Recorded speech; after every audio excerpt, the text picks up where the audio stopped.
সেই অভিযোগটা আরেকটা টিম হ্যান্ডেল করছে।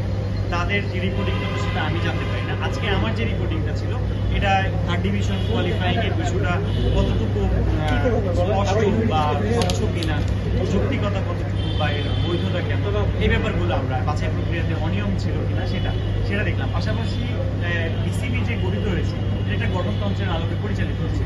সেই গঠনতন্ত্রটাকে কতটুকু বৈধ বা কতটুকু সিদ্ধ সেই ব্যাপারটা আমরা আজকে পর্যালোচনা করেছি। আমাদের কাছে অভিযোগ ছিল যে গঠনতন্ত্রে কিছু অ্যানোমালিজ আছে, আমরা সেই ব্যাপারটা দেখেছি। এখানে গণতন্ত্র নিয়ে যে কোশ্চেনগুলো উঠেছিল সেক্ষেত্রে আদালতের একটা রায় ছিল, সেই জাজমেন্ট অনুযায়ী গণতন্ত্র সংশোধিত হয়ে বর্তমানে সেটার আলোকে পরিচালিত হচ্ছে।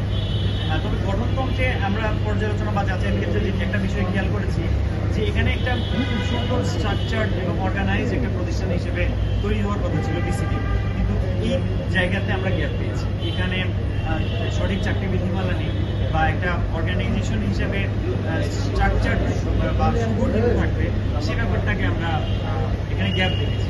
তো আমরা এই বিষয়টা আরও পর্যালোচনা করতে চাই। আমরা দেখতে চাই যে আদতে এই ব্যাপারটা কেমন, এখানে বা উদ্যোগ গ্রহণ করা হয়েছিল কিনা, বা এখানে ভবিষ্যতে কী কর্মপরিকল্পনা আছে, বিগত সময়ে কেন এটা তৈরি করা হয়নি, সেই বিষয়গুলো আমরা যাচাই করব।